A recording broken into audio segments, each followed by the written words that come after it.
Start recording. Hello everyone and welcome to Handmade Hero, the show where we code a complete game live on stream. We are doing a profiling view today, and really I don't know that there's that much work to do to actually display the profiler graphics because I think that's pretty straightforward and mostly was implemented yesterday. The problem that we need to solve today is about querying what the data is that we have because we have two problems that we will need to address.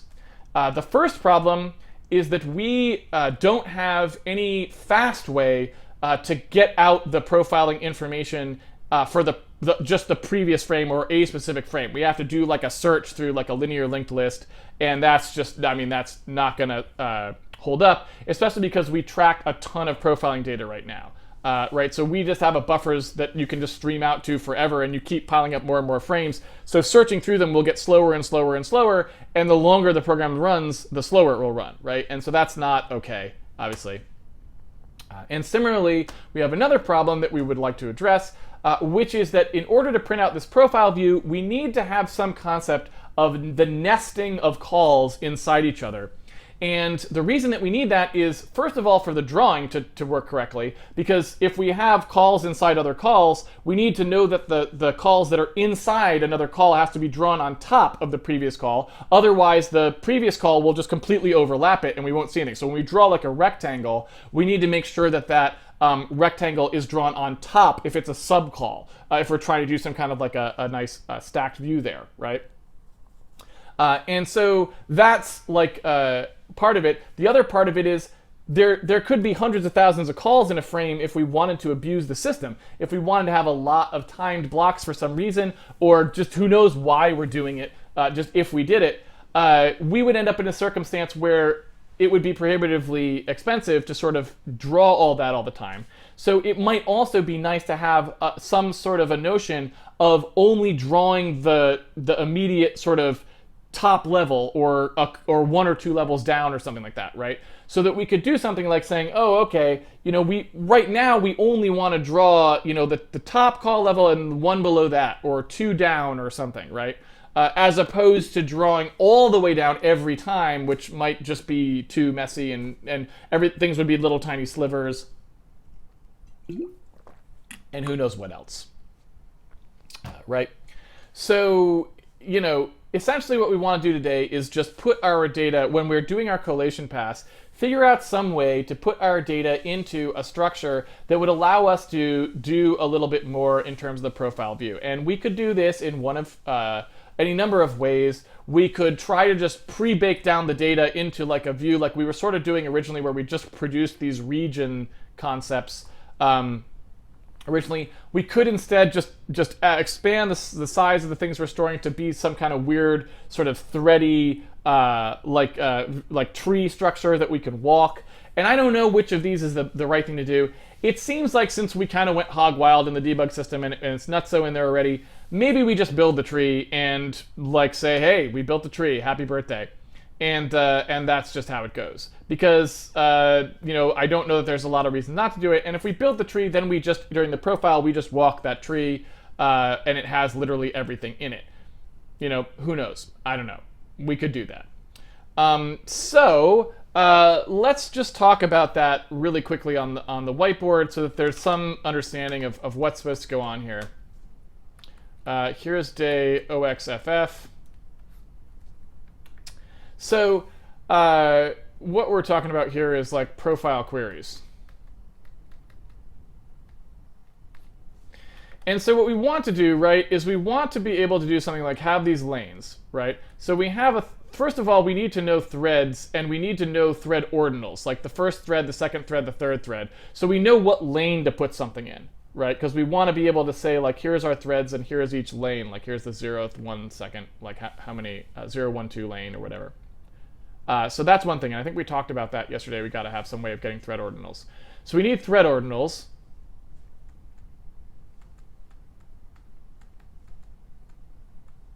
We know that's true.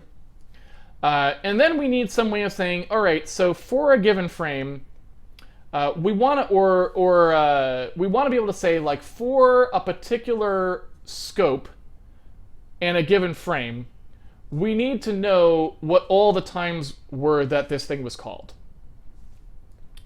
So we want something that's going to give us, like, you know, this sort of a thing back. And we don't care if we can traverse it in bidirectionally, as long as we can get just the part that happened in like a particular frame, right? So we need something that says like, oh, okay, there was from here to here, and then from here to here is when this particular thing was called. So if we have some function foo, we want to know that like, oh, here was a call to foo, and here was also a call to foo, you know? So that's fine. Then what we'd want to do is for any one of these foos, we want to be able to say, give me what the subcalls were, right? So we want to be able to say what the subcalls were. So really, it's just a complete hierarchy, right, that we could store. And so my first thought is let's just store it, right? Because who cares? Memory is cheap, and this is the debug system. So we can have arbitrarily large amounts of memory in our debug machines if we want to. We don't have to care about whether the user, the end user, has extra memory for this sort of thing, because they are never going to run this code. And so if we just went ahead and during collation actually created essentially that tree structure, that would be a way to do it. So let's just pretend that that's what we're going to do, and then let's see what happens if we do it, and then we can just walk it directly as we draw. So if I came into the debug system, let's see here, I need to actually open up an editor. By the way, I don't know if you guys saw, but there's a new version of 4Coder that's been posted. So tomorrow on stream, we'll be able to use a new version of 4Coder, which I'm pretty excited about. Because I think it's got a lot of things in it that I needed. So I think it's going to be pretty darn good. I'm also thinking I might be able to switch to it at work as well, because I think there was a couple of things that made it so I couldn't use it at work, and I think those things may be fixed. So this may be a good time for, this may be a very good thing. All right, so here's our build, and if I go to MSDev and run the build, here we go. Here is what we had, and what hopefully you can see is over time. Oh, did we if? Okay, we if-zerted it out. Never mind. Let's go to fored here. I want b debug.cpp, and I want if 0. So if I was to let this thing run, it would do bad things, right? So now it's drawing all the time, and as this sort of continues to run, you can see that this is a linked list situation going on here. And you probably saw this sort of towards the end of the stream. Essentially, as we chew through enough memory, because as we're chewing through that memory, we're building up bigger and bigger lists, this number is going to go down. And you can see that if we go into the game, which does a lot more, it ends up being a disaster. In fact, there were so many things to draw in that when we walked through there that we overflowed the push buffer for the renderer just drawing them, right? So that can give you just, that's like what that breakpoint is there, right? So that just gives you an idea of exactly how bad the situation is. So we really don't want that to be the case. Now, granted, probably what we should do as well is take out some of those those time blocks, because we're timing blocks at this point that are way too frequently called to make sense. So technically, I mean, you know, let me see here if I do like a grep. Let's see here. I want to find like all the places that we do time block. I guess it would just be in the renderer.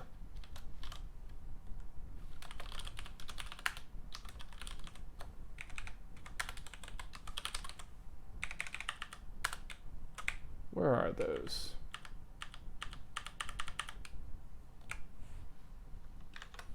I suppose one thing that'll be nice about getting the profile working is I will now know what we're even profiling, because I don't really remember what we've been profiling at this point. Is there one in OpenGL? Where are they?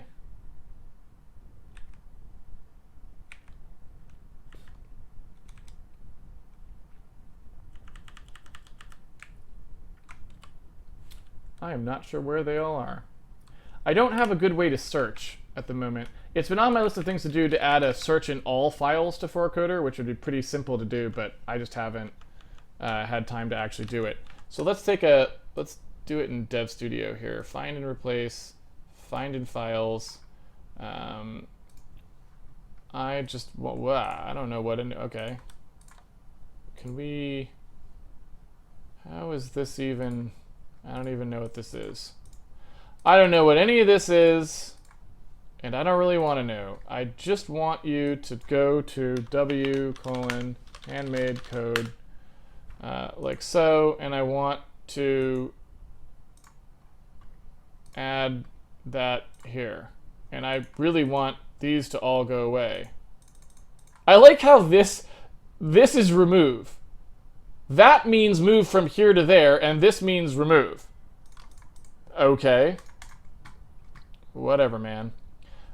So let's see. If I go to timed and search, what are we actually timing? So we're timing calls to the main guy. We're timing loading, which should be fine. That shouldn't be too much. So we're timing get best match, like we're calling that thousands of times a frame possibly, because every time we use like fonts and stuff, that's probably gonna happen. Oh, maybe not. That might not. Now I think about it, that might be okay.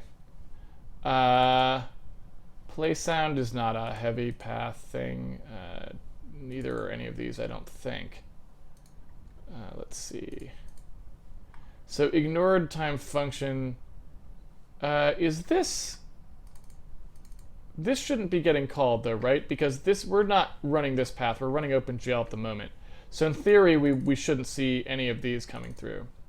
Let's see, in sim entity, add entity raw, begin sim, end sim, speculative collide, so probably calling a lot of that. Entities overlap, we're calling a lot of that. Probably not too many move entities. Get world chunk, change in location. Yeah, so we're calling a ton of these things. I think that's it.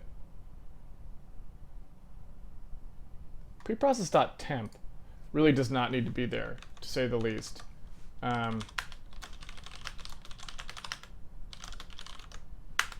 go ahead and get rid of that. That was just something I was doing to check out in a macro. All right, so I think... Oh, you know what? So when people ask me to do the clock count, we left STB TrueType in here, even though we don't really use it. I feel like we should get rid of that, because that's probably messing up our clock count. People sometimes ask me for this. So it's much lower. Well, I don't know if it's much lower, but it's significantly lower. I mean, it's like 8,000 lines lower, which is a lot. So I think we're much better on the line count than it was making it seem, because we forgot that STB TrueType was in there because I showed you guys how to use it that time, and then it never got deleted, if that makes sense. So yeah, so there you go. All right, so we're lower on the clock, which is good. I don't really like to have a lot of lines of code. Like, having a lot of lines of code is not great. So, you know, I don't really want Handmade Hero to be like a 100,000 line program. That's probably not great. I want it to be a 30,000 line program or something, you know, if we're lucky, so that it's, you know, manageable. All right, so anyway, what was I gonna say? Okay, so anyway, we don't really know yet how many things we're calling or whatever, and these are these are the kinds of things that I would like to start printing out. So one example too that we could do is, like, we could print out some summaries so we could see if these things make any sense. And that I think would be nice as well. So I'm gonna if zero this out so that we're not trying to draw anything here until we get things sorted. And I'm gonna go ahead and say that the frame itself, I wanna just keep a summary on the frame that tells us some stuff, like how many events were in it or things like that. So, you know, like how many stored events occurred in that frame, and how many like blocks there were open and closed, and how, you know, that kind of stuff. So inside the debug frame in here, if I wanted to, I could say like, okay, here's the debug frame. This is the total stored event count, or maybe I'll just call it stored event count. This is the open block count, or I should say the this is the profile block count, and this is the data block count. And so each time that we collate, I'm going to say that we want to, let's see here, collate debug records. I'm going to say that we want to have those updated. So when we set like the frame index, for example, so in in here where we do this stuff, let's see here. Where do we set the frame index?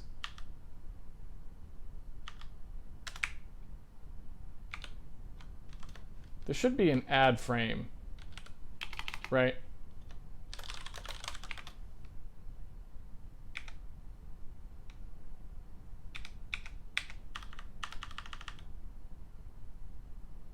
No, not that. New frame. There we go. I was on it before. I was not paying attention, I guess. So in here, I want to do a thing. Well, it looks like we zero the structure anyway, so I guess I didn't really have to initialize it. It's just going to get initialized to 0 anyway. So then anytime we store an event, whatever event frame we store it on, right, I'm going to add to it. So I know that we're in this collation frame here, so I'm just going to go ahead and say that the collation frame we add to its stored event count, like so. And similarly, I think we could also do a thing where inside the collation, so we're collating the debug records, when we see something like an open data block and we take a look at what frame it's on, we could here just say like, okay, so this open data block is going to get stored in this frame, so we'll just say that that's in the data block count. And we'll say that when we get a profile block, that's up in here. So let's go ahead and run this. Oh, well, you know what? I should print those out first.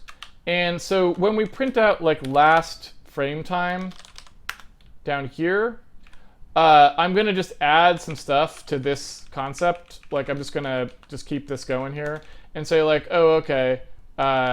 When we print out the rest of this stuff, we could say like, oh, okay. In fact, I guess I could just put it up here. So that's the frame time. Like that's how many events there are. This is how many like profile blocks there are. This is how many data blocks there are, or something like that. You know what I'm saying? So then I can just say like, okay, the debug state, most recent frame, stored event count, and then I'll just duplicate that a couple times and say that I want to also print out the profile block count and the data block count.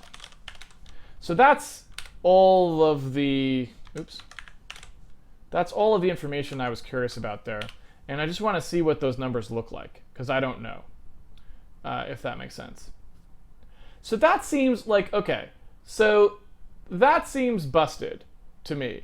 If it's actually that low, like are there really only 55 events getting stored? If so, something's amiss. 23 profile blocks per frame also seems extremely low, right? It just seems odd. Oh, duh. We're in the cutscene. That's more like it. So we're basically storing 4,000 events per frame, and we're storing 9 data blocks and 2,000 profile blocks, right? And so, yeah, like you can see why obviously we don't really want to, you know, we would rather not have those be completely arbitrary and try to draw them in the profile view. We certainly could, but if we were going to, like, if we were going to make an industrial strength profiling system here, or I guess it's not the system, but the view, then what we would have to do is make a render path specifically for profiling. Because like right now, we're set up for just doing like little sprite blitz, right? Which is about very little vertex throughput with a lot of textures. But a profile view is the exact opposite. There's no textures. It's all about lots and lots of vertex throughput. And so we just don't have any way of doing anything like that, right? That's just not something that we currently have. So we could totally solve this problem. And it would not be a hard thing to do. It's just not something we're probably going to want to do because, you know, again, it's just a bunch of time to make. If what we were shipping wasn't primarily a profiling app, we would definitely do that. But we don't really need to do that for our own purposes. Okay. Also, by the way, it's nice that this is working relatively well with, you know, like right now, all of that stuff we're processing 4,000 events per frame here and organizing it in all the other things that we need to do with it without ever using any more memory, right? We're now just at recycle, you know, we're just recycling old memory and it'll just go on forever, and it's just always keeping as much debug backlog as it can in 256 megs, which is kind of cool. Like that's kind of neat, right? And we don't have to worry about like, oh, how long can we run before we run out of memory? It's just like, nope, it's never going to use more than that. It's fine. So let's go ahead back here to where we were at on the event organizing, and let's see if we can figure out some way of processing this data, right? Now, there's two things we can do. One is there's the tree, and I think we want to do the tree. And the other thing we can do is to try to attack situations where there's a lot of calls to a function, right? And so, because what I'm concerned about is when there's a lot of calls to a function, I don't know what we're going to be able to do to really display that. Because like I said, we don't have rendering capability for that. Now, maybe we should add it, I don't know, but you know, let's pretend that we won't. Let's pretend we can't add it, we don't have time to add it, or there's billions of them, so we couldn't possibly render it. We need some way of coalescing those into something that we can sort of show, hey, this thing gets called too often, so we're not going to show it in that way, right? So we need to detect that case happening. When we're making our tree, maybe we need to detect this element has too many calls. We can't do anything about it. I don't know. So that's something to think about. All right, so let's take a look now what we can do here. So I'm going to pop back to the stored event, right? And let's see, Handmade debug interface. So in Handmade debug interface, we have the, actually not stored event, debug event. Debug event is essentially,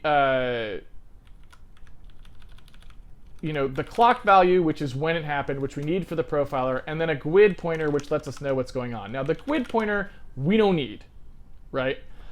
We only need the clock value, the thread ID, the core index, probably, right? So we could easily, and we don't need any of this, right? None of this stuff is relevant for the profiler.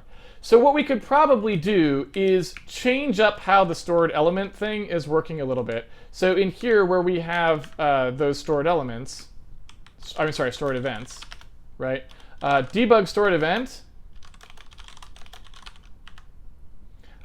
could be quite a bit different than it is in terms of unions, right? So we could have a way that we store the event as one of the things that we store, but maybe a different thing that we store is like the pointer structs, right? Another thing we could even say is like, well, okay, inside here, we're actually storing, you know, 4 floats, right? 4 floats is enough for 2 pointers, right? But I still think we want to go a little further and just say that's not what we store. So in here we could say debug like, I know what we would call this, debug profile node or something like this. And in here we would just say like, oh, okay, you know, a debug profile node just has the clock value of whatever it was. Let's see here. trying to think. We want to basically make this so we don't add very much, or if any, storage to the debug event. We could have the profile node. I don't know if we need to store the GUID. We would have the thread ordinal instead of the thread ID, right? So here we would have like a thread ordinal. I'm not sure what we would stick that in. Probably, you know, we could probably do thread ordinal core index kind of a thing, like this. And then we'd still have some more things here. I'm not sure what we would necessarily want. And we could even have it so that maybe like we can aggregate calls. So maybe we've got like, you know, aggregate count. By the way, I started like a half hour late today, so we got a ways to go. So here I can store some things, like this is maybe what I want to store as part of this. And I don't know if I want the GUID or not, but either way, let's ignore that for now. Maybe I store a pointer back to the element, I'm not sure. But anyway, in the debug profile node, then what we would have is just like underneath that, we would have like the first child. So the first thing that was called, so child seems reasonable enough. I can't think of a better word. So inside a profile node, we'd be like, here's the first child, and then we would have the next sibling. So we could just link these guys up, and when we're in here, we've got the clock values. What we would want to do is say, well, we've got the begin clock and the end clock, right? So we can just record the begin clock and the end clock as the span. In fact, we could even do one better, and in fact, we could say something more like duration, so that we don't have to take as much time, right? We could even probably do, since we know we wouldn't have 4 billion cycles, we could even probably do one better and say frame relative clock. So we take the frame relative clock, the duration, how many of them there were, the ordinal and the core index in case we care, and then the siblings. And that should be, so I mean, that's 16 bytes, well, it's basically like a pair of D words, another pair of D words, pair of D words, pair of D words, right? So it's a cache line long, is that right? So it's 4 things of 4. No, it's significantly less than that. Never mind. It's only 16 bytes. So yeah, so that seems reasonable to me, right? 8 bytes, 8 bytes. No, sorry, 32 bytes, half a cache line. So that seems reasonable to me. And when you stick it in here, then you would be still like under a cache line long, and that's all fine. So I think that probably what I'd say is, let's just say that when we're in our storage, we can also have one of these, if we want to. And so now when we store events, we can choose to store profile nodes in addition to other information, other event information. So sometimes we're just storing the event information directly, which is what we store if we want to store data values. And then we have the profile information if we want to store profile values. And then we just need to actually build these profile nodes as we go. And then once we actually do drawing of them, presumably we can do a thing where we do this sensibly, so that we can walk those in a convenient way.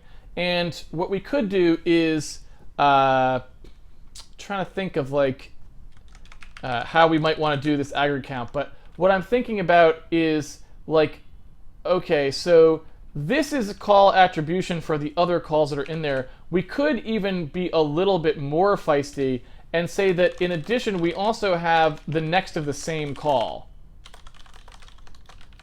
right? So we could have like, you know, sort of threading 2 ways if we wanted to. So next for the same call and next for the same parent. We could, if we wanted to, build those up. And those would be pretty easy things for us to thread through, right? So yeah, I don't know if that's exactly what we want yet, but like that's just an example of one thing we could do. And so let's say that we did that. Let's take a look at what the render routine would be like if that was the data that we built, because that's something that we have now that we could actually use, right? And like that would use this structure, and we could see if it makes any sense.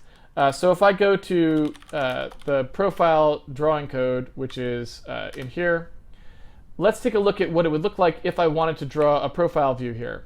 And so if I want to draw a profile view, what I would do is say, okay, give me the profile node. So in here we'd say, what am I going to draw the profile of? Well, let's say that I pass that in. So I'd say, here's a profile node, and this is the root node. So this is the node that I'm going to start from when I'm drawing. So if that was the case, inside this profile node, I'm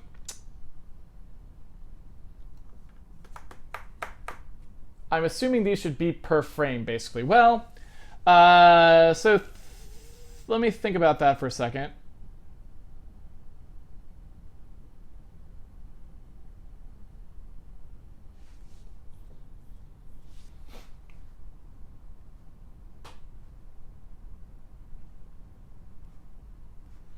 It seems to me that they should be per frame, so that I basically look into a particular frame and say, tell me what the profile node was for these, tell me what the profile nodes were for this frame. I think that's what I would want, right?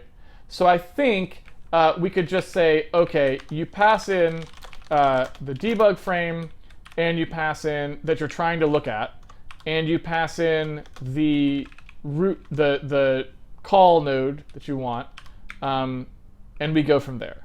I think. At least that seems relevant to me. Yeah. So I guess the other thing too is, we might not even need the frame for all I really know. We'll see if we could even start to get away without the frame.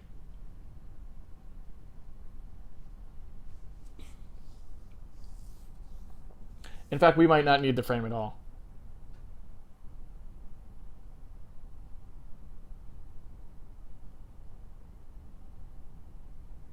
So let's think about this. Suppose we started saying that the profile nodes were just kind of their own thing. So in the profile node, in addition to the duration, and instead of saying the frame relative clock, maybe what we do is we say it's the parent's relative clock, right? So it's inside the parent. Here's how many clocks in we were. And so then you would just say, we wouldn't even talk about a frame. We're just saying you've got a profile node. I want to view the profile node. The profile node is something that tells me this information here. So instead of the frame span being based on some kind of a begin-end clock situation, instead I would just say, well, what is the duration of this thing? That's my span, right? Then we come through and we draw all these things.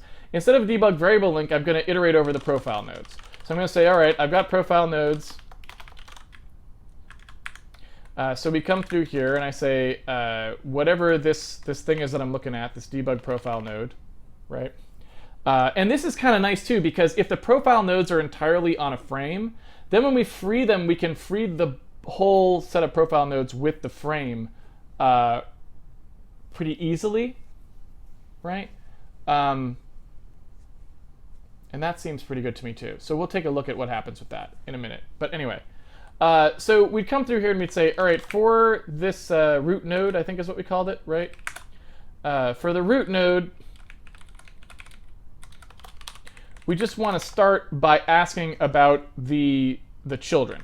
So we would go to the first child, we would run through all of the children that there are.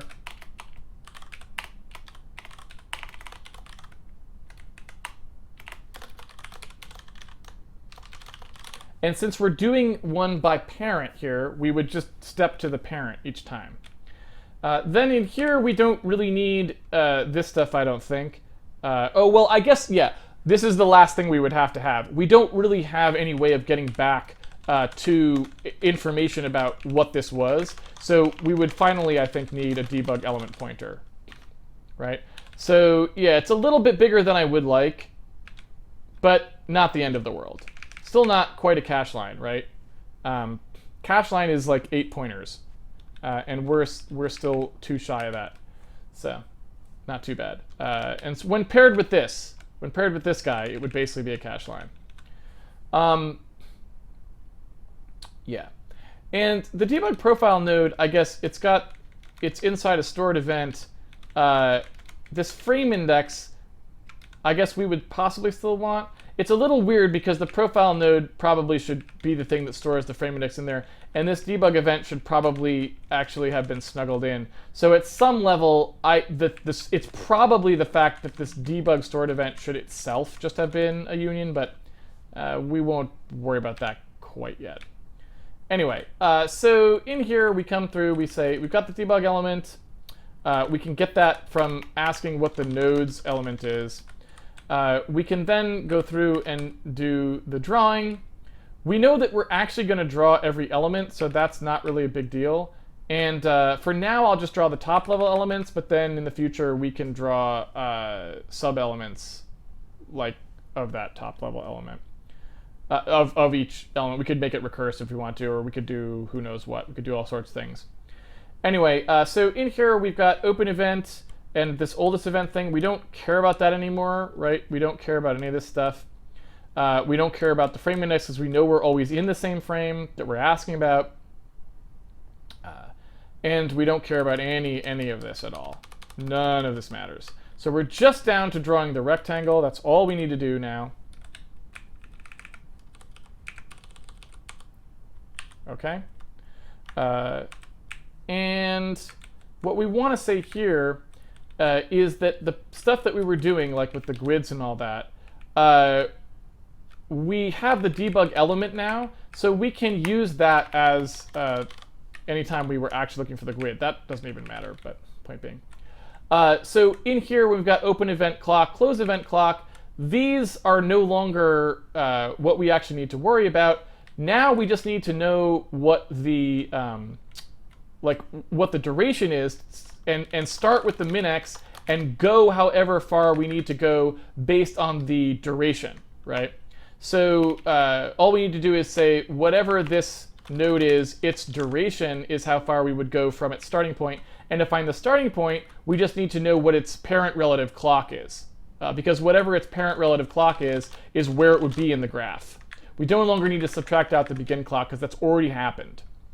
So those are our begin and end, right, pretty straightforward. And I think that's all we would really need. So now if I were to compile this, I think we could get it compiling even though we're not building any of this. Let's see here, this profile node probably needs a, there we go. So here in this, of course if I type this correctly, here in this code, we don't actually have any of these, we haven't built any of them, but it's just a way, what I'm basically doing right now is saying, I want to know that the code that, this is like me writing the usage code first, like I always say to do. I want to know that the thing that I'm sort of envisioning here is actually going to work to do the thing that I want. And so while I sort of had an idea of how it probably should be stored, I didn't want to commit to computing something that I don't even know if it's going to work with the code the way that we want. And so I just wanted to verify that was the case. And so that convinces me that that's relatively clean. And furthermore, now I know a profile node, I can go ahead and say this is like the particular node that we're looking for. I have an element pointer and I can say like we're looking for this particular element or whatever, right?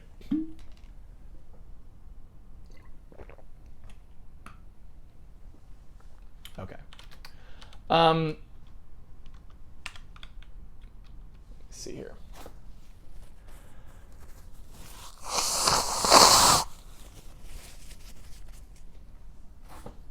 Still a little stuffy. I take allergy medication now. And it sort of works.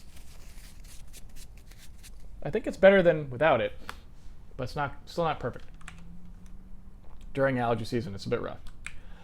So if we were to do that, then when I do draw profile in here, what I could say is, all right, when we're going to draw the thread interval graph, for now, let's just say that whatever the most recent frame is, so the debug state most recent frame, whatever that is, and I guess I should probably verify here that I actually have one,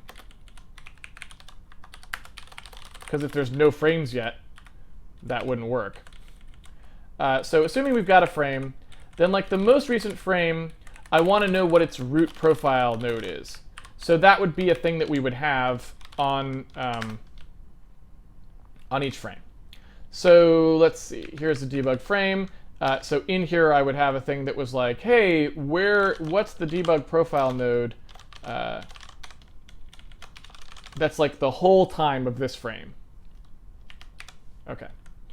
So in the thread interval graph, it will just do that call, and that's all I would need it to do. Now we're compiling, but of course we're not actually generating any of those things.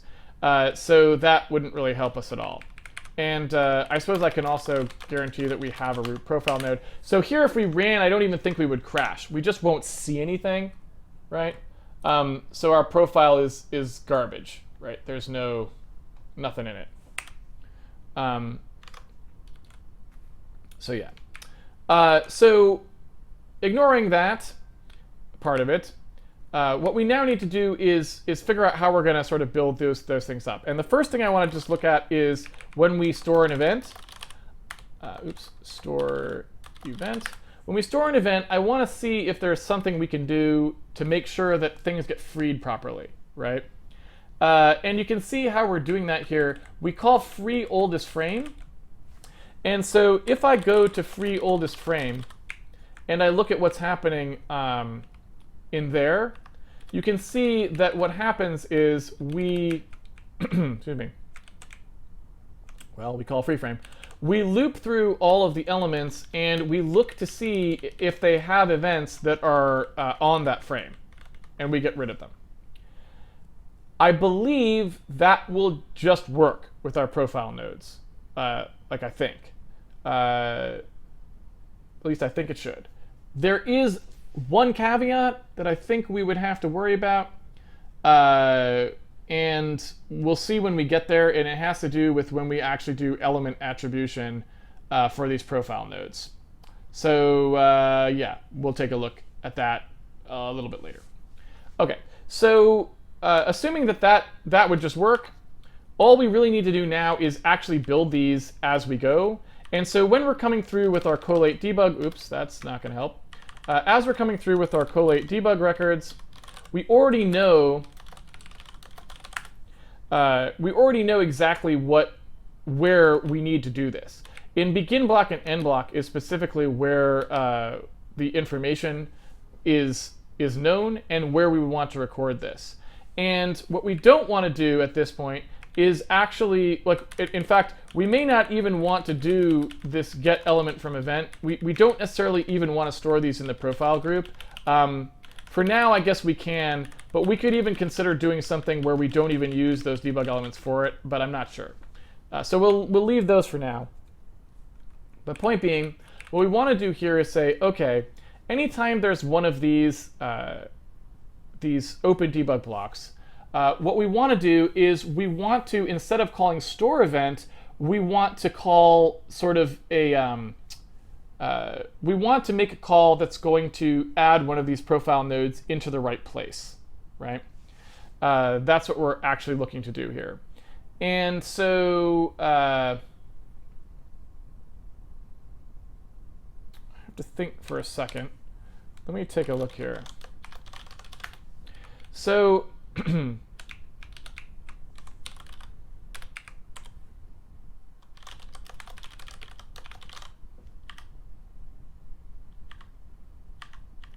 we go. So if we have this,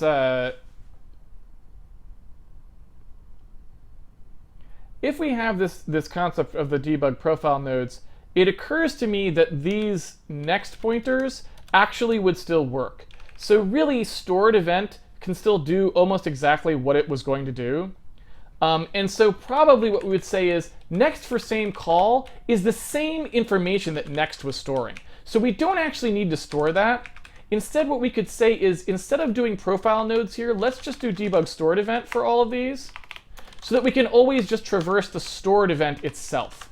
That reduces the size as well as essentially making all of this work properly with the next pointers, which is kind of great because that means it will automatically clean itself up as we move through that part. So we know that first child and next same parent will automatically be irrelevant because the whole frame gets flushed at the same time, so all those events will go away at the same time. And then we also know that the debug stored event stores the next chain, which allows us to walk to people who are the same call site trivially as well. So that's kind of nice.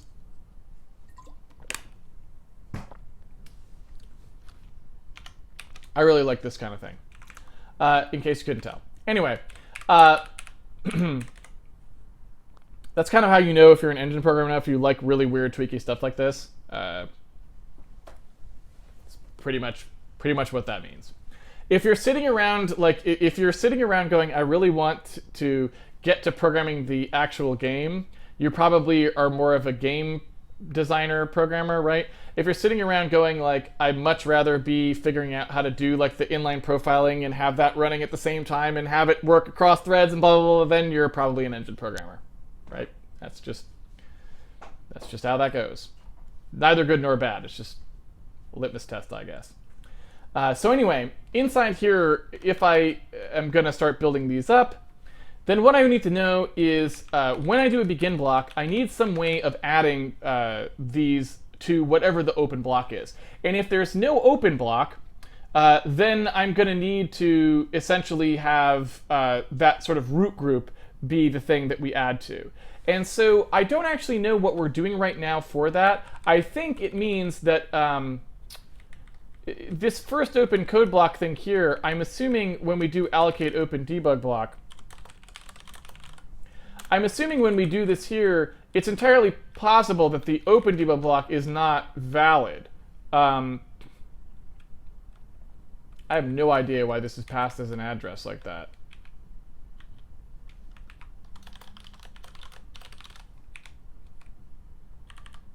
Oh, because it gets replaced with this one.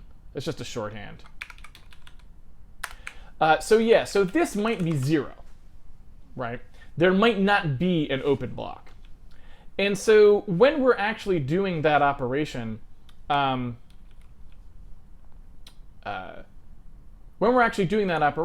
if that thing was going to be 0, then we would know that we would have to create essentially the root one of these. But either way, we're going to create one, right? Either way, we're going to do a store event. You know what I'm saying? And so what we could do, and this is kind of being Mr. Cheesy, Mr. Cheese Pants, Cheese Man, but you know, I mean, sometimes Mr. Cheese Man's Cheese Pantsy Cheese Man is the person who you need to create the cheese plate that for the wine tasting of game development.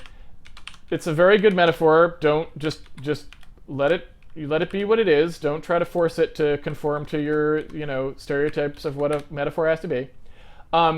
So when we do the store event, what we could do is just leave our current store event code and just be Cheeseman and say, yeah, it stores the event. Happy birthday. I don't care. It's going to return one of these, and I'm immediately going to overwrite it instead of the event code that's in there with the actual profile node code, because that's just the kind of person that I am.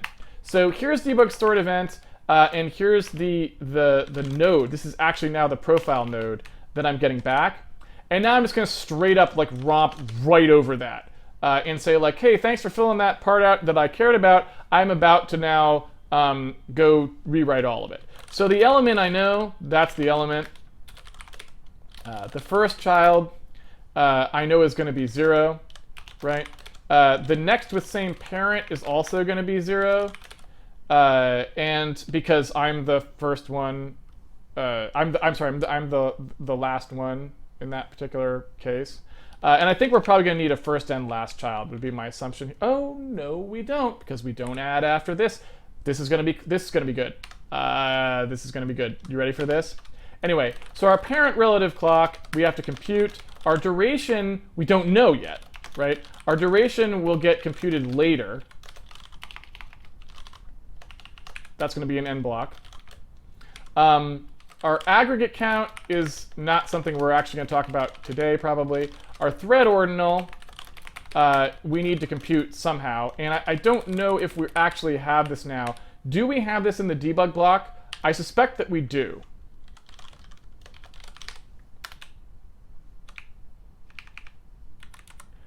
Open debug block, parent free, opening event, element. Starting frame index. How do we not have... Oh, we've got the thread. There's it is right there. There's our lane index. That's what we wanted. Bam. See what I'm talking about, man? It's right there.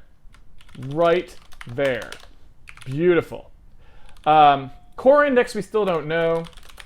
We'll save it as if we got it, because on some other hardware, in parentheses, not this one, you would be able to call the RDTSCP and get the core index. Maybe. I'm still not clear on whether it gives you back that or not, but that's beside the point. Anyway, parent relative clock is just going to be whatever our clock was, minus whatever that. So in the debug, the open debug block, the opening event is all we need to know, right? Because whatever the opening event was in our parent block, that's going to be what our relative clock actually is. And so there's two cases where this could be happening. When we call this begin block, well, I guess there's not two cases. We always need to have an open debug block that's the root block for the frame. Not an open debug block, I shouldn't say that. We always need to have a notion of that parent node. And so whatever it is, we're going to have one of those. But we just need to either get it out of the open debug block or it's the one for the frame, one or the other, right? So when we go look at the parent relative clock, what we're going to be doing is taking whatever that parent was. So whatever our parent profile node is, which we'll compute in a second, whatever its clock was, that's the one that we need. And I guess, like I said, we need an open debug block for it. We need there to always be one of those. So I think what we need to do is just make sure that there always is an open debug block. Or we always need to know what the frame's clock is. So I guess we just need a clock basis. We need to basically say, here's our clock, and we need our clock basis. And I guess the way that we do that is we say, well, did we have one of the open code blocks or not? Right? Because that's going to determine who our parent was, if that makes sense. You organize it this way. So what we need to know here is whatever that clock basis is. So we have the clock basis value, and that clock basis, we know what frame we're in, right? We have a collation frame. So our debug state collation frame, whatever that begin clock was, that's our clock basis if we don't have an open group, because that's the beginning, right? But if we do have an open group, so if thread first open code block is valid, then whatever that first open code block is stores the event that started the block, which is our parent, right? So the first open code block, it's got excuse me. The first open code block has an opening event. That opening event's clock is exactly the thing that we want for our clock basis because we want to base it off of that. So that gives us, essentially, this computation exactly what we wanted, right? So then in here, do we have a child? Not at the outset. We would add one later if we actually were going to have one. We need to store something else in the open debug block for sure, and that is, of course, if there was going to be a debug stored event, first child, last child that we're sort of building up here.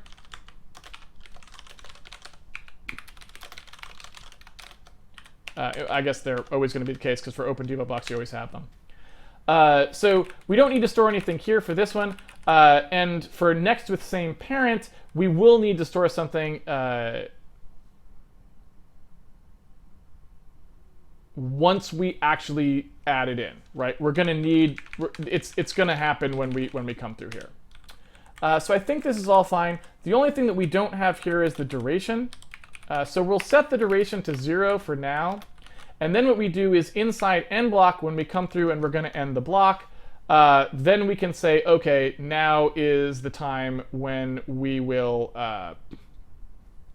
close it up, right? So in here we'd say where's the matching block, assuming that the events match, then we now know that we had this. We don't need to store another event for the end. That's not necessary. We only need to store an event for the initial one, right? So then what we can do is say, well, okay, we've got the node. You know what? I just realized this is actually stored event, and this is debug profile node equals stored event.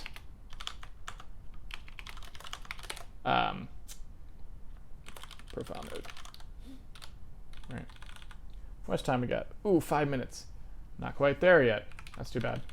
But I'm pretty confident that this is all what we want anyway, so that's good.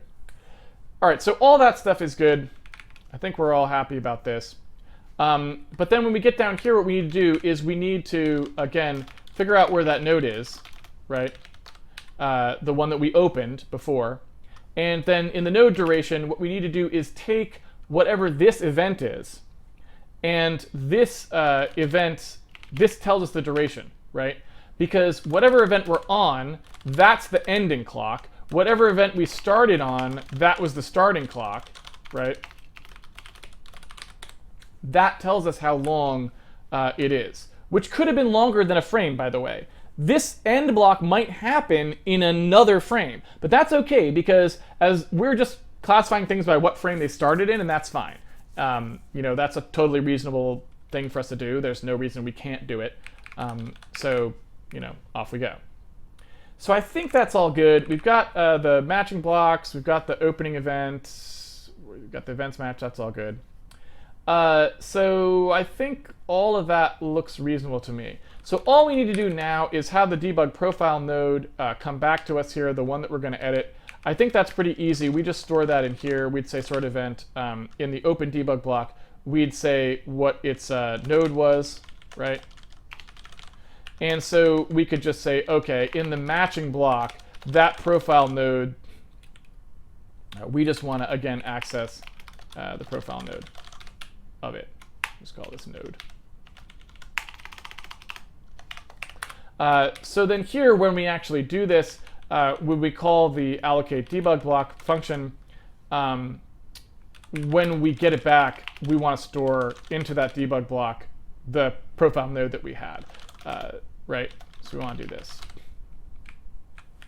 Okay. So I think that's all good. Pretty sure anyway.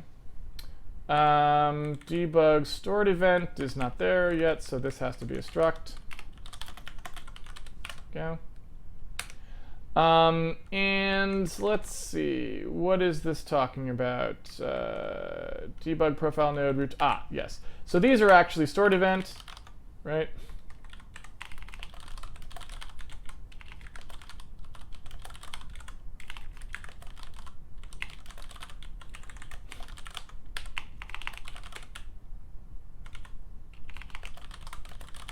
And then in here, we can just say, oh yeah, when we are in the, you know, the stored event,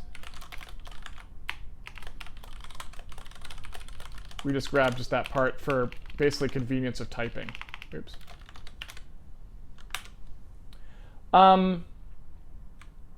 Yeah.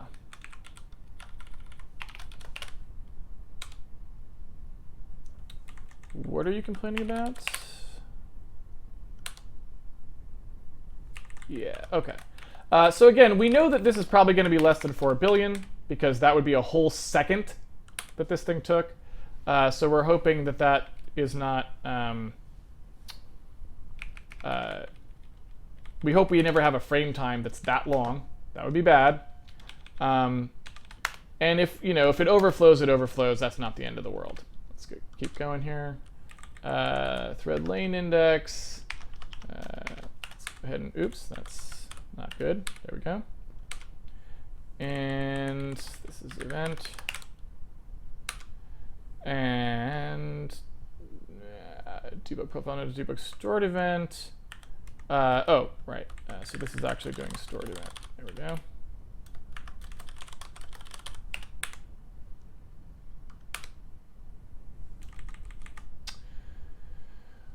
is there no object file generated? Cannot convert. Yeah, well, you know what? Yes, you can, because I'm telling you to. So convert. There we go. So now we're all stored in U32s. All right, so technically, I think we should not have any bugs at the moment, because we're never adding anything to that root group, right? So we're still kind of like, you know, in a place where we haven't quite hooked up the root, so nothing's getting traversed. So we may have plenty of bugs in there, but we're not going to have any when we run the program because it's not visiting it. So hey, I'm going to take an extra 5 minutes because I'm kind of really into this right now, and I just want to see what happens if we do, and then we'll leave it for tomorrow to finish up. So this is really a debug stored event.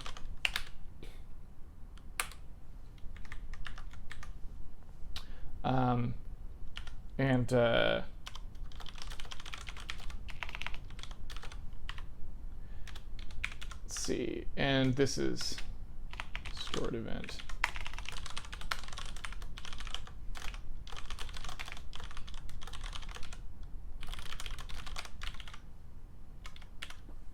Okay.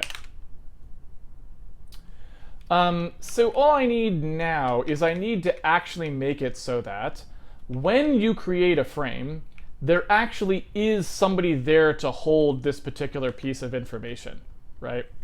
So when I do a new frame, what I want to do is I want to be able to sort of create, and I guess I don't even really need to do it then. I can just do it as necessary. So basically, when we do an open block call, or where are we?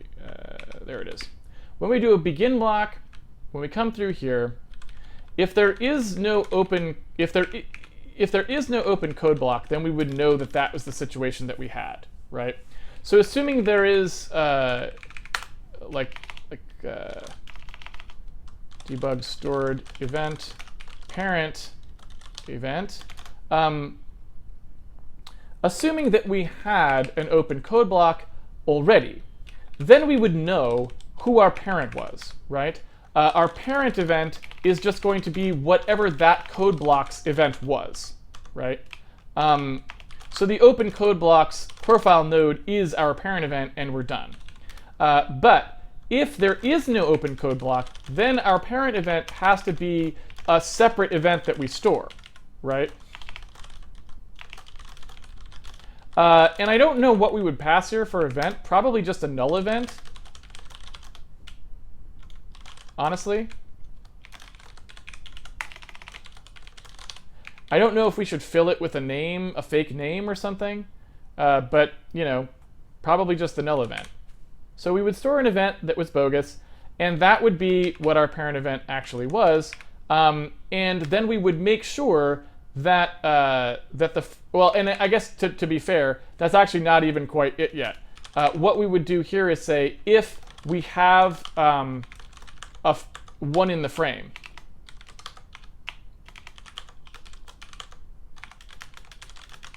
right? So if we have a root event, meaning there's already one of these, we would just use it. So we only actually need, it's not root event, it's called root profile node, right? Root profile node. We would just use it. In fact, could even do this.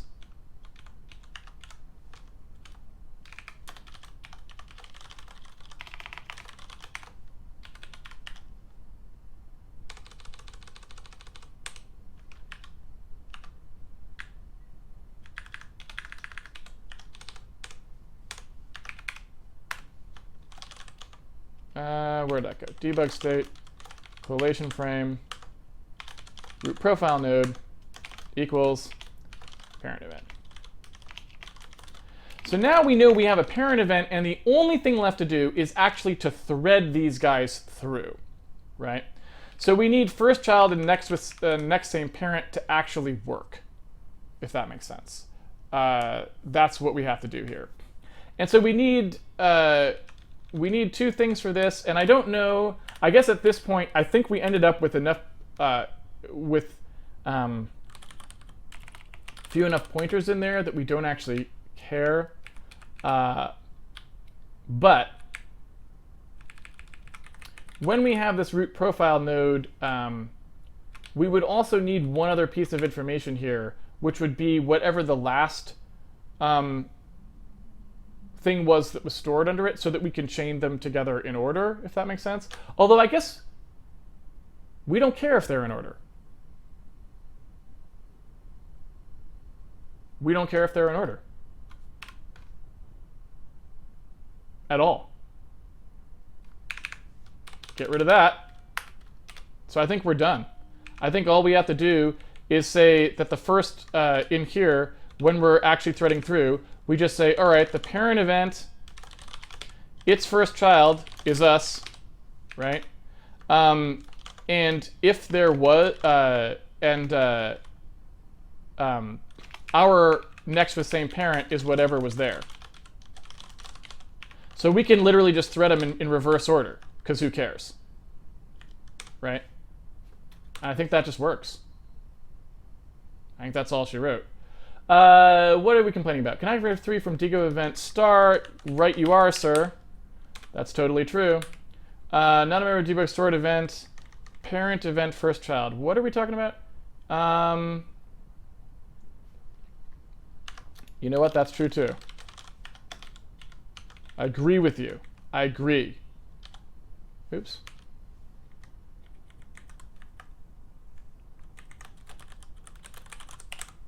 How's that? Parent event, profile node, first child equals stored event. All right, so let's just see if we crash mightily here, or what happens. All right, so let's take a look, and then I'll call it a day. I just want to see where we're at. So we're not even in the right file. We're not even in the right file, people. Like, what's going on? We got to be in the right file. If you're not in the right file, you're not going to find the code. So here we go. So let's see what happens here. We've got a root event, and what's in it? So inside the root event is a profile node, and that profile node has a child. So we actually did fill this out. Here's the first child. We've got a profile node of it, which is what its clocks were. That is a parent relative clock. I don't know if it's accurate. That is pretty long, but for a top-level function, it could be plausible. Maybe. We don't actually know which one was it.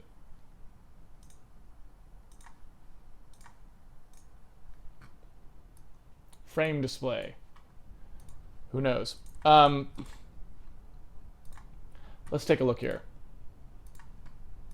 Duration. Our duration's not going to have anything in it, though, because we didn't update the frames information. So we do have one more thing to do, which is here when we do our root profile node, when we detect that we need the one for the collation frame, this one here needs to actually be filled out for reals, which I didn't do. So this element needs to be 0. Actually, I guess I need to do this. So this element needs to be 0. This first child needs to be 0. The parent relative clock probably should be 0, because I'm not sure what else we would store there. The duration has to be what the duration actually is. So whatever the collation frame was, its end clock minus its begin clock is what we actually need. Oops.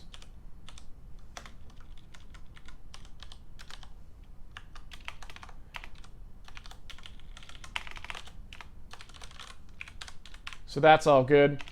And then we need, we might as well clear this stuff, I guess. Although it doesn't matter. In fact, it would already be cleared because everything in there is already cleared. So we don't need to clear anything because the event, the null event would have cleared it all.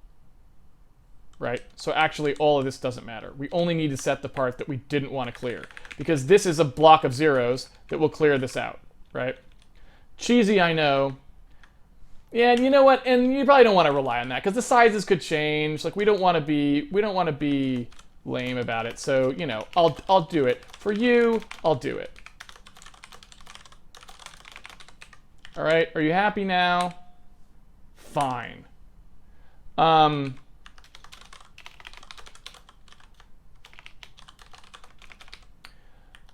right, stored event, it's actually parent event. And so now we've set the duration properly, and that was probably preventing us from getting anything useful. We need to cast this to U32 because that's by default going to be a U64 computation, which obviously is not what we want. And then I think we're good. Okay. Now whether we get anything useful out of this, I don't know, but, you know, off we go. Thank you. I want to see the results first. That is bizarre. Never would have guessed that. Have no idea what that is. None at all.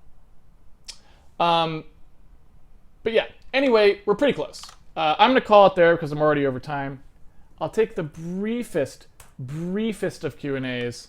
But really, we should probably hold them to tomorrow because we'll finish this up tomorrow. I think we've pretty much done almost everything that I wanted to do there.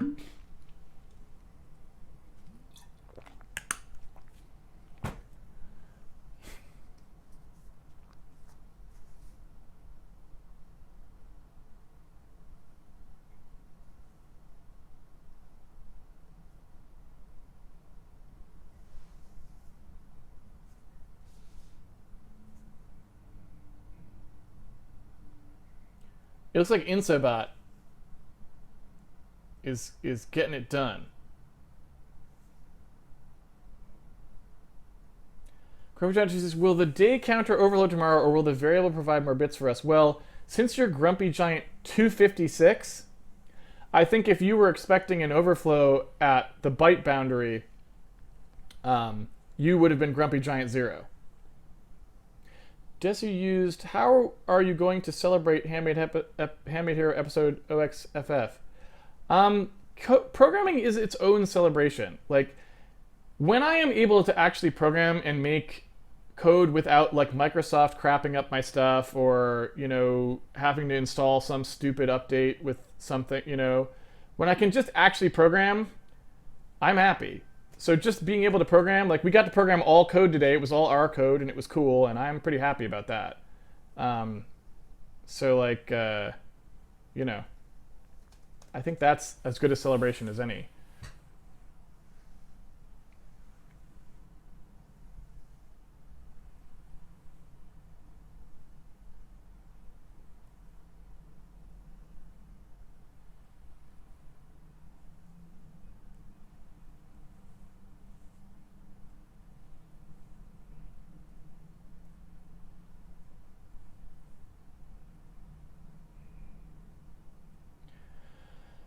Soon enough we will need 10 bits to store the day counter.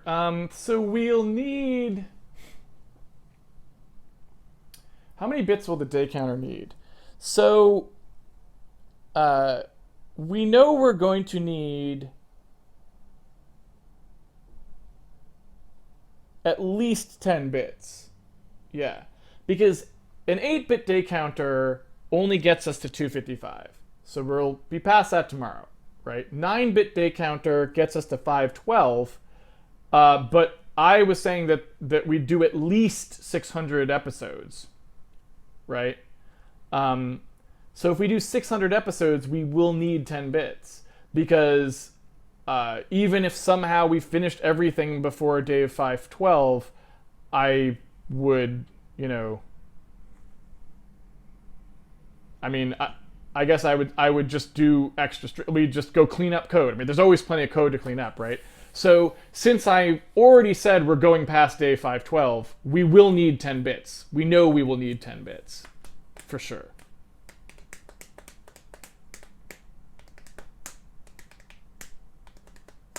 I don't know that we'll need 11 bits. 11 bits probably not. I don't think I've got 2048 or 1024 days. So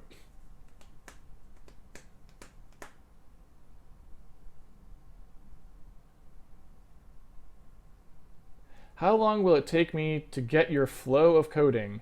40 years. Well, definitely not 40 years because I haven't been programming for 40 years.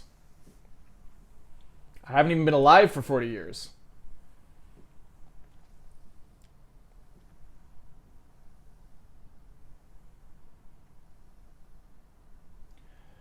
For Tarsanel, what kind of data is profile intended to display? So I think based on the data structure we just created, we'll be able to do a nice thread overlap view, which is what we'll have in a moment when we finish.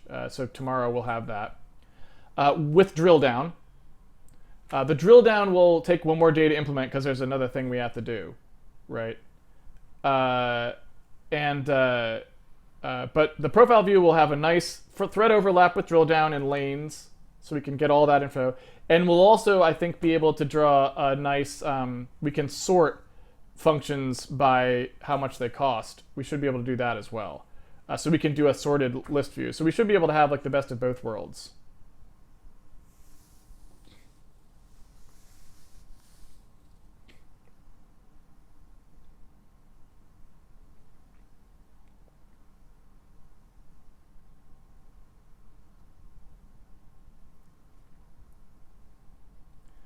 Do you know what the total line count is? Yeah, it was like 12,000 or no, 14,000.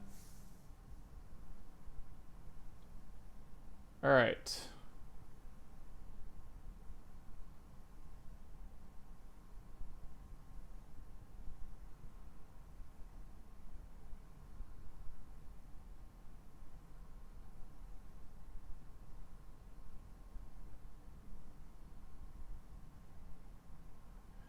Will you be able to turn on and off profiling for certain functions with the debug UI? Well, you could turn on and off recording the profile, but whether or not there's a profile point at a particular function, like we're not going to write something that lets you type in the name of a function and then goes and obviously we're not going to do any of that. So you have to have put them in you have to put in which functions you wanted to profile ahead of time, right?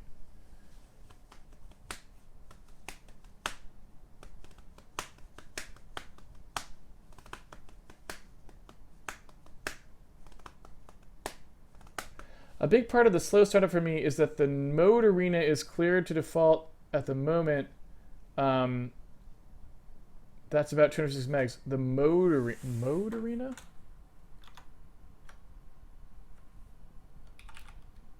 Oh, I know what you're talking about.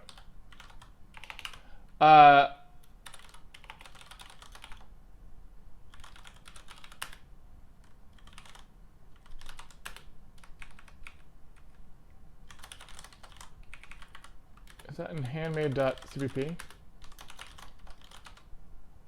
Yeah.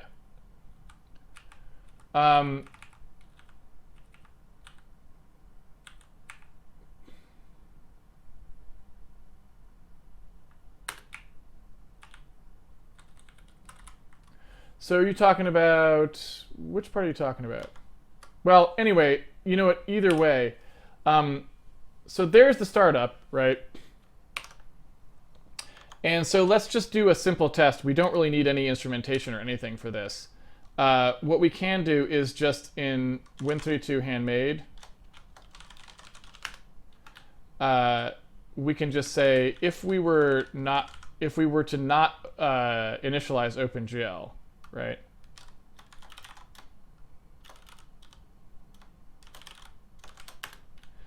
So in here, when we do Win32 init OpenGL, that's this code. If we were to just not initialize OpenGL, right? So that if that just wasn't going to happen.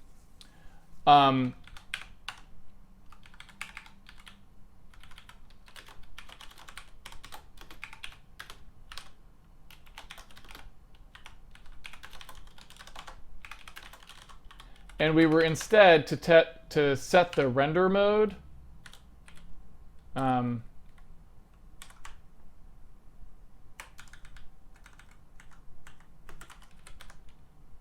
To software.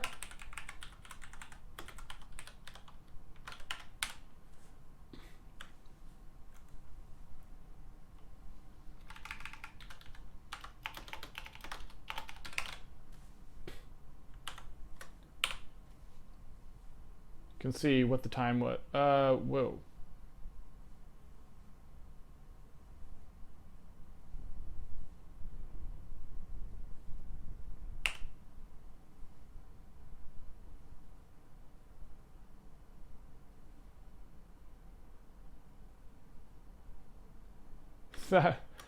That is a very slow fade. I'm not really sure. I guess it's still calling the game code there. Not really sure. Win32 init OpenGL. So now, in theory, if we don't call this, we should only be rendering with no OpenGL, although I guess we're linking with it still. So there is that. I guess I don't... that shouldn't matter, but I don't actually know if it does. So let me take a quick look here.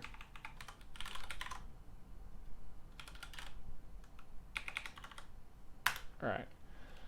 So in here, if we were to get rid of this, now when we run, we should have no OpenGL at all. So I think that does seem like there's still a bit of time that can be saved there, right? Just arbitrarily sort of judging how long it takes to start up. I would say.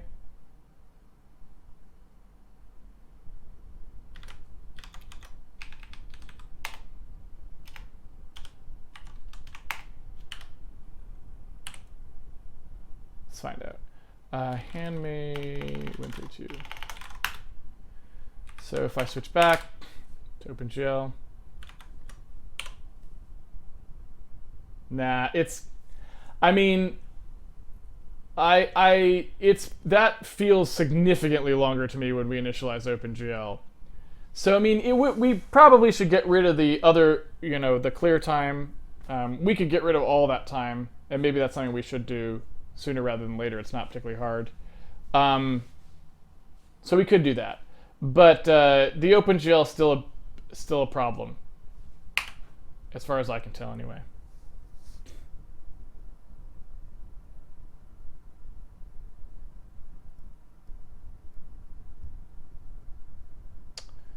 All right, I'm gonna wind down. I'm gonna wrap it up.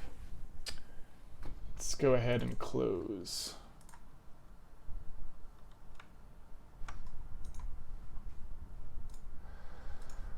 All right, thank you everyone for joining me for another episode of Handmade Hero. It's been a pleasure coding with you as always. If you would like to follow along at home, you can always pre-order the game on handmadehero.org, and it comes with the source code, so you can play around at home. We also have a forum site. If you want to ask questions, go there. We have a Patreon page you can use to support the video series, and we also have a tweet bot that tweets the schedule if you want to catch the stream live. So you can subscribe to that and find out when we're going to be on the air. And speaking of that, we'll be back for, I think, tomorrow's Friday, right? So we'll be back for the last stream of the week tomorrow, 5 p.m. Pacific Daylight Time. Hope to see you here for that. Until then, oh, well, there's the tweet bot right there. Until then, have fun programming, and I will see you guys on the internet. Take it easy, everyone. Oh, and by the way, tomorrow, new 4Coder. So I'm going to go download new 4Coder right now, in fact. If you don't have 4Coder yet, you should get it. It's what we use on stream. And there's a new version that just came out, a new alpha. So if you want to go over here, if you pledge to this Patreon, you can download the editor that we use on the stream. It's by someone who's actually on the stream, Mr. Fourth Dimension on the stream. So check that out tonight, because that's going to be exciting. I'm pretty excited to go look at it. In fact, that's what I'll be doing this evening. So see you guys tomorrow, and we'll chat about 4Coder on Twitter before then. Take it easy, everyone.